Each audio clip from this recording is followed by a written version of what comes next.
So in this little video, I use sound effects from Matilda Sound, so I can make a song out of these sound effects because they're so cool. And here's a little, here it is.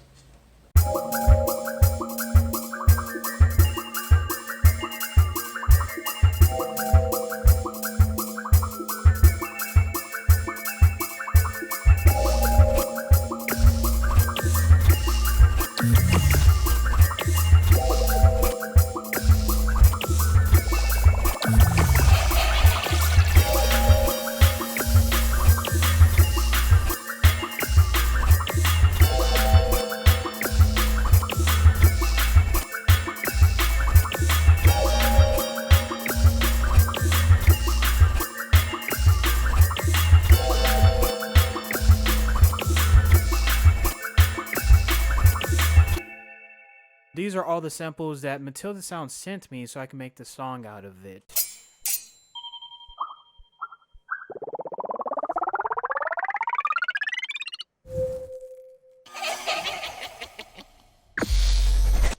Alright, I'm going to make the breakdown. So let's start from, I guess, you know, the most trebly stuff to the bass stuff.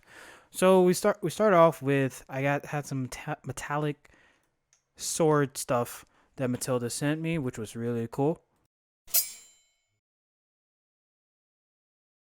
This one too.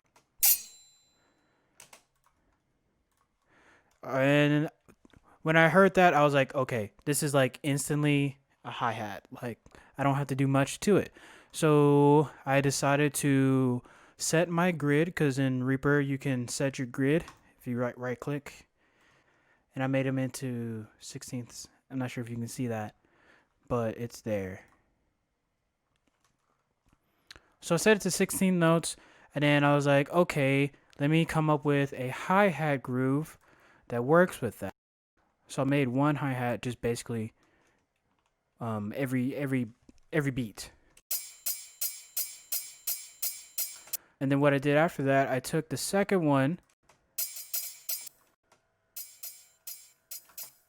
I made it a little quieter so it can be more like ghost notes, which are just a quieter version of the previous hit. So, and I put it in a weird rhythm and put them together.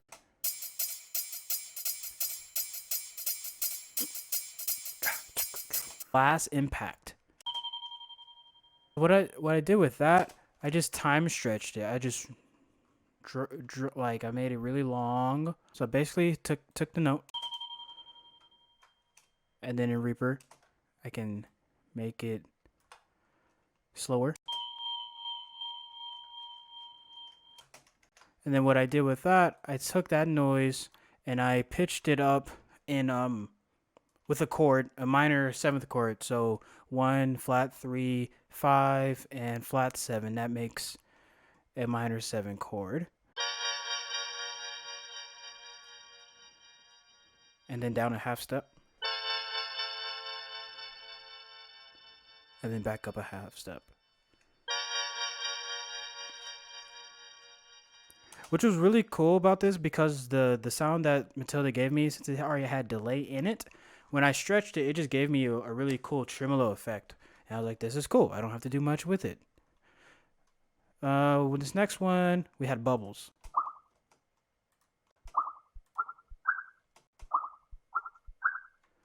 So I didn't do much with that. I was like, that's basically the sound that I want. So I just made a little funky bubbles with the 16ths again.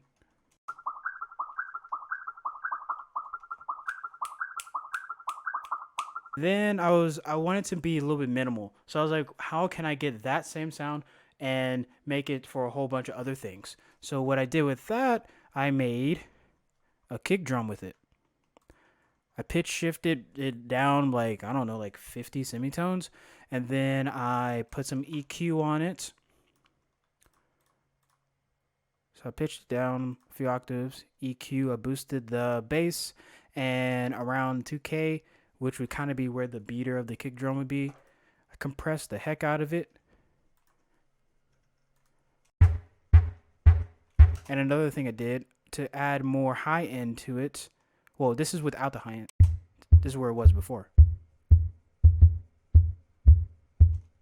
What I did, I sent this track to another track, which I'm going to call Bubble Distortion.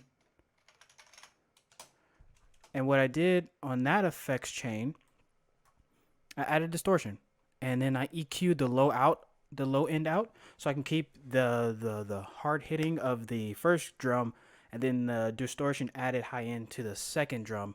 So one has low and one takes care of the highs, and then we get this. So this is without distortion, and then with the distortion. And then I pitch shifted it to make a tom drum as well.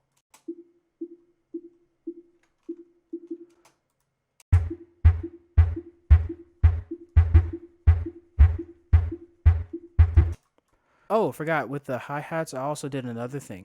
So I used the hi-hats to make a snare drum. So I pitch shifted down an octave, 2 octaves actually. And then another by down 10 semitones. And then another one down 15 semitones.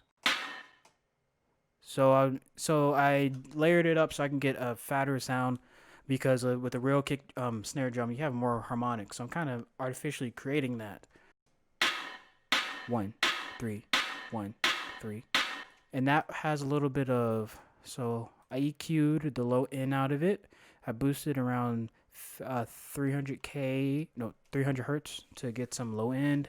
I took out around 600, I didn't like it. And then I took out all the high end because I knew my hi-hat sound was going to have a lot of high end. Then I compressed the heck out of it.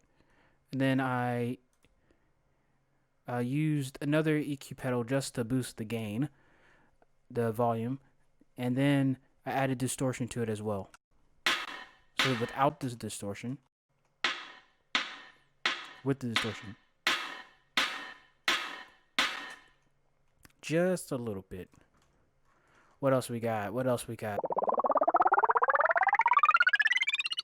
That one was easy.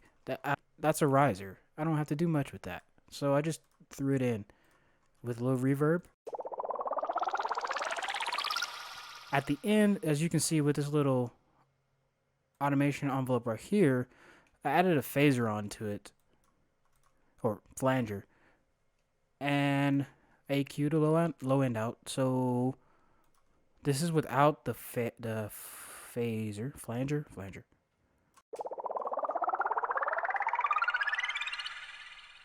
And then when I add the flanger, then we have another one. It was like a witch's cackle. So I just straight up threw it in there. Cool. Oh, this thing. The main thing I'll probably say this is probably the most creative thing I did. I took that sound, time stretched it, and then I added that same untime stretched underneath it to give it more of an attack. So then I add them both together. And then there's a plugin in Reaper called Sample-O-Matic 5000. And what it is, it allows me to throw in a sample and then use that sample. I can use that sample and play keyboards. And with this little doodad, note, semitone, shifted. And what I just threw the sample in there, and then I can play chords with it.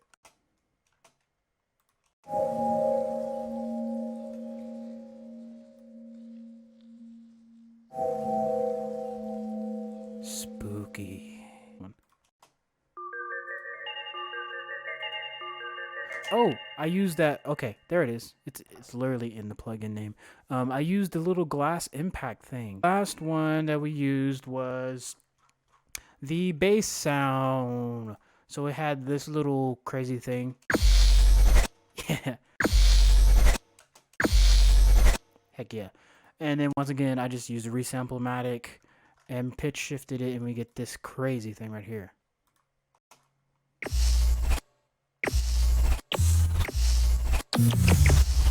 I also did a little bit of sidechain compression. So I used the sound of the kick to drum to engage the compressor on the bass track. So that's how you get those pumping effects that go like wah wah wah wah. So it's very subtle, but that's what I did for it. You can see with the compressor right here, it shows that the kick is reducing the volume.